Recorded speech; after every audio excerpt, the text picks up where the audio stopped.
반갑습니다. 파란 리본 TV 이병준입니다. 여기는 남편 아내 사용 설명서 코너이고요. 오늘은 53번째 내가 왜 하필 이 사람과 결혼했을까에 대한 결혼의 메커니즘 살펴보고 있고요. 앞 시간에 자상한 남자인 줄 알고 결혼했더니 자아상한 남자였더라. 그 사례에 해당되는 Y씨는 어떻게 이 문제를 해결했을까? 이 부분을 같이 다뤄보도록 하겠습니다. 사실 기혼자들은 대부분 가끔 내가 도대체 왜 이 사람과 결혼했을까, 자신의 결혼에 대해서, 자신의 선택에 대해서 후회하거나 혹은 화가 나는 그런 경우들이 꽤 많습니다. 그래서 배우자를 선택할 때 딱 한 가지만 보고 결혼했다든지 다른 건 하나도 보지 않았다, 이런 것들은 엄청난 위험을 내포하고 있다는 사실입니다.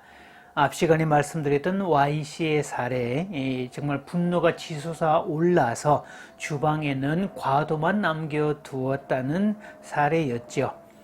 칼을 보면 혹시나 이 치솟아 오르는 분노가 터져서 무슨 일을 낼지도 모르겠다, 그런 자기 스스로가 두려워서 칼을 치워버렸던 사례, 그런 경우였죠. 자, 그렇다면 이 Y씨는 어떻게 자신의 문제를 해결했을까? 그 첫 번째입니다. 배우자 선택의 메커니즘을 이해해야 합니다. 내가 왜 이 사람을 만났을까? 내가 왜 이 사람과 결혼을 했을까? 여기에 대한 부분을 냉정하게 분석을 하지요. 그래서 이전에 숱한 남자들이 대시도 해왔었고 소개팅도 많이 했었는데 왜 내가 그 수많은 남자들, 지금의 이 남자보다 훨씬 조건도 좋고 인물도 좋고 학력도 좋은 모든 면에서 월등하게 뛰어난 그런 남자들이 많이 있었음에도 불구하고, 그래서 객관적 데이터로 바라보면 지금 남편은 그 기준선에 부합도 안 되는, 흔히 후보자 자격에도 못 미치는 그런 레벨인데 나는 왜 이 남자에게 끌렸을까? 이게 무의식적 동기가 들어있다는 겁니다. 그래서 배우자 선택 이론에서 나도 모르게 끌렸다, 무의식적 선택이다, 나도 모르게 이 사람을 선택할 수밖에 없었다라는 그 이유를 부부 각자가 가진 자신의 이마고 때문에 그렇다라고 말하는 게 부부 이마고 치료의 핵심입니다. 여기서 이마고라는 이 라틴어는 영어에서는 이미지, 상이라고 말할 수 있죠. 그래서 남자는 여자에 대한 어떤 상을 가지고 있고 여자는 남자에 대한 어떤 상을 가지고 있는데 수많은 여자를 만나고 수많은 남자를 만날 때 그 내가 가진 상과 일치하지 않는 남자는 외부적으로 아무리 조건이 괜찮은 사람이라 할지라도 나는 그 사람에게 매력을 느끼지 않게 됩니다.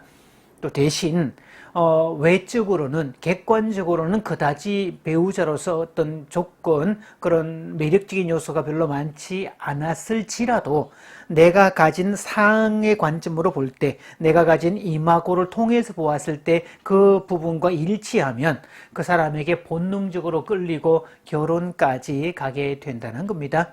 그래서 이마고 치료를 만든 하빌 핸드릭스는 이런 모든 선택의 과정이 무의식적 자원이다, 나도 모르게 끌리는 자원이다, 무의식에 근거해서 어느 날 눈뜨보니 결혼해 있더라, 내가 이성적으로는 이런 사람과 도무지 결혼해서 살 것 같지 않은데 어느 날 현실은 이런 사람과 살고 있더라 라고 말한다는 겁니다. 그래서 이 무의식적 결혼, 무의식적 결혼이니까 행복한 결혼으로 바뀌려면 무의식적 결혼에서 앞에 붙은 무자, 없을 무자를 무자르듯 잘라버리면 의식적 결혼으로 바뀝니다. 이것을 자각이라는 개념을 쓰는 건데, 내가 이런 사람을 선택할 수밖에 없었던 나의 이마고가 있었구나, 상대방도 나를 선택했던 그런 자신의 이마고가 있었구나, 이걸 깨닫고, 그럼 그렇다면 우리가 지금부터 어떻게 해야 될까? 그래서 무의식적 결혼이 아니라 의식적 결혼으로 바꾸는 것을 말하고요. 의식적 결혼이란 이 수고와 노력을 동반한 그런 결혼 관계를 얘기를 합니다. 그래서 결혼만 했다고 행복하다는 것은 대중문화가 심어놓은 판타지에 불과하지 현실 세계에서는 전혀 불가능하다는 거지요. 마치 악기를 구입하기만 하면 연주의 달인 되듯이 이 말이 안 되는 이야기죠. 아무리 비싼 악기를 구했다 할지라도 연습하고 익히지 않으면, 다룰 줄 모르면 이 악기는 아무 효용성이 없는 것처럼 부부도 마찬가지입니다. 아무리 좋은 배우자를 선택해서 만나서 결혼했다 할지라도 피차가 노력하지 않으면, 다루지 못하면, 내가 능력이 부족하면, 내가 기능이 없으면 그 좋은 악기를 두고도 쓰지 못하는 것처럼 가장 좋은 배우자를 만나고도 행복을 누리지 못하게 된다는 겁니다. 자, 따라서 우리가 흔히 가끔씩 탁월한 연주자가 형편없는 악기를 가지고도 아주 탁월한 연주를 만들어내는 그런 이야기를 또 많이 듣게 되는데요. 비록 배우자의 조건이 부족하다 할지라도 다루는 사람이 월등하게 능력이 출중할 때, 즉 의식적 결혼으로 수고와 노력을 동반할 때 그 결혼 생활은 충분히 행복한 삶으로 전환할 수 있다는 겁니다. 자, 두 번째는요, 남편으로 하여금 절박한 상황 속에 집어넣습니다. 이 남자는 마음이 여려서, 착하다 못해 너무 여려서 직장에 들어가면 3개월을 버티기 힘들었다. 아무리 오래 가도 반년 이상 버티기 힘들더라. 여러 가지 이유를 대는데 사실은 어떤 면에서 어느 직장을 가든 비슷한 요소가 있을 테고, 그래서 그 직장도 물론 문제가 있겠지만 그 직장을 다니고 있는 당사자의 문제도 적지 않다는 겁니다.